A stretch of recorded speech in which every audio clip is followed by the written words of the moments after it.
Is a donor donated 30,000 rupees towards the purchase of projector in the Mala office for the benefit of CLA students. எல்லோருக்கும் என்னுடைய காலை வணக்கத்தை தெரிவித்துக் கொண்டு சந்தோஷமாக இருக்குது. ஞாயிற்றுக்கிழமை அதுமா இவ்வளோ பேர் ஒரு அசோசியேஷனில் செக்ரட்டரிஸு பிரசிடென்ட்ஸு எல்லாரும் குழுமி இருக்கோம். ஏன்னா பெரும்பாலும் சண்டே போது எங்கே வெளியில் போனோம்னா சண்டே அதுமா இருக்குப்பா ஏதாவது நான்வெஜ் வச்சு சாப்பிட்டு விட்டு அந்த டைமை தான் பாஸ் பண்ணுவோம். அதெல்லாம் இல்லாமல் ஒரு பொது நோக்கத்திற்காக அதனால் இந்த சமுதாயத்திற்கு ஏதாவது ஒரு செய்தி சொல்ல வேண்டும் என்ற ஒரு நல்ல நோக்கத்தில் நீங்கள் வந்துருக்கு. இந்த முதல் ரோல் இருந்து லாஸ்ட் ரோவரெலாம் பார்க்குறேன்.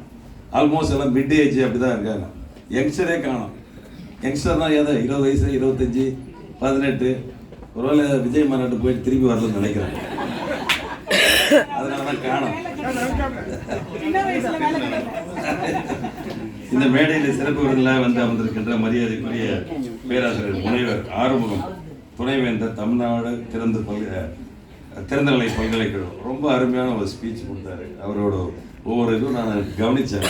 பேசும்போது நல்ல ஆழமான கருத்துக்களாகவும் இருந்தது, நம்ம யோசிக்க வைக்க விஷயங்களாகவும் இருந்தது. அதே போல் மரியாதைக்குரிய திருமதி வசந்தா அவர்கள், பேராசிரியர் தங்கராஜ் அவர்கள், இளங்கோ சந்திரகுமார் அவர்கள், அதே போல் பத்மஸ்ரீ பாலம் கல்யாண சுந்தரம் அவரை பற்றி சொல்லணும்னா ரொம்ப நாள் பேசிகிட்டே இருக்கலாம்.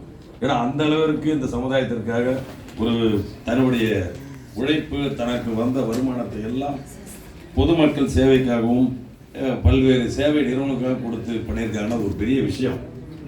அதே போல் இங்கே மேடையில் ஒரு அண்ணார் 92 வயதாகுன்னார். அவர் பார்த்தீங்கன்னா 1.5 லட்சம் ரூபாய் வந்து பார்த்தீங்கன்னா அசால்ட்டாக எடுத்து கொடுக்குறாரு. சும்மா 100 ரூபாய் 1000 ரூபாய் கொடுக்குன்னா கூட நீ யோசிக்கின்ற காலம் இல்லை. ஆனால் டாப்அப் பண்ணோம், செல்ஃபோன் டாப்அப் பண்ணோம், வாட்ஸ்அப் மெசேஜ் பண்ணோம், உடனே நம்ம 5000 10,000 ரூபாய் டாப்அப் பண்ணுவோம். ஆனால் பக்கத்தில் இருக்கிற ஏதாவது தான் ஒரு 100 ரூபாய் எனக்கு கடனாக கொடுக்கும், சாப்பாடு வழியில் கடை கொடுக்குது மனம் வராது. அப்படி இருக்கும்போது அவரோட இன்ஸ்பைரிங் ஸ்பீச், அதுவும் 92 வயது, அவர் சொல்கிறார் 60 ஆண்டு காலமாக நான் போராடி கொண்டிருக்கின்றேன் அந்த பிப்ளியோகிராஃபிக்காக. 60 ஆண்டுனா 92 வயசில் 60 கழிஞ்சுன்னா ஆல்மோஸ்ட் 32 வயசு தான் இருக்குது. 60 வயசு போராட்டத்திலே போயிடுச்சு அவர் வாழ்க்கை. அதில் இந்த மேடையில் வந்து அனைவருக்கும் மேடம் ஆந்திராவிலேருந்து வந்து ஃபெலிசிட்டேஷன் பண்ண எல்லாருக்கும் என்னுடைய பணிவான வணக்கத்தை இந்த நேரம் தெரிவித்துக் கொண்டு, இந்த மாலா அசோசியேஷன் எங்கள் குடும்ப இது மாதிரி தான். ஏன்னா வந்து அந்த அளவுக்கு நாங்கள் அட்டாச்சாக இருக்கோம். நாங்கள் டாக்டர் மல்லிகா நித்யானந்தம், எங்களோட மாமா வந்து டாக்டர் நித்யானந்தம், அதே போல் ஷீலா நித்யானந்தம், இவங்கெல்லாம் எல்லாம் ஒருங்கிணைச்சு இந்த அளவுக்கு இவ்வளோ பேரை கூட்டி ஒரு நல்ல விஷயங்களுக்காக சாதனையாளர்களை எப்போதுமே ஒரு சாதனையாளர் தூண்டி விடணும். கொஞ்சமாவது அவங்களுக்கு கைத்தட்டல் கொடுக்கும்போது தான் அவங்களோட இது வந்து இன்னும் அவங்க அதிகமாக முனைப்பாக வேலை பண்ணுவாங்க.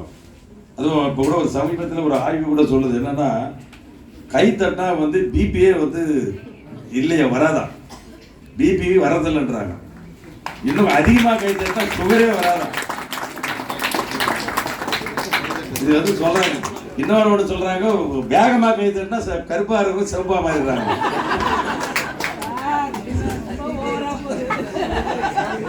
இந்த நிகழ்ச்சியில் எனக்கு இந்த வாய்ப்பை நல்கிய அனைவருக்கும் என்னுடைய நன்றியை தெரிவித்துக் கொண்டு, இன்னைக்கு இந்த சமுதாயம் எங்கே போய்கொண்டிருக்கின்றது, அந்த சமுதாயத்தை அந்த நோக்கத்தை திருப்ப வேண்டும் என்று சொன்னால் அவர்களை படிப்பாளிகளாக அந்த லைப்ரரிக்கு நம்ம கொண்டு வரணும்.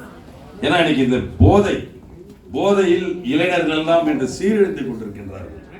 அது வந்து பல்வேறு விதமான போதைகள், ஒரு பக்கம் டாஸ்மாக இருக்கலாம், இல்லை வேற ஏதாவது கஞ்சாவா இருக்கலாம். அந்த மாதிரி இன்னைக்கு வந்து சாதாரணமாக என்னுடைய சொன்னால் நிறைய இடத்துல போனீங்கன்னா நான் ஒரு இதில் கூட வாட்ஸ்அப்பில் பார்த்தேன்.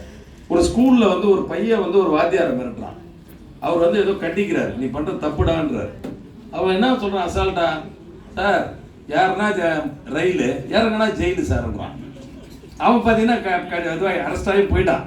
எதுக்கு சொல்ல வரனா, இந்த மாணவ பருவத்தை சரியான முறையிலே பக்குவப்படுத்தி அவர்களை படிப்பின் பக்கம் திருப்பினால் அவர்கள் கண்டிப்பாக நல்ல மாணவர்களாக இந்த சமுதாயத்தின் நல்ல குடிமகன்களாக வருவார்கள்.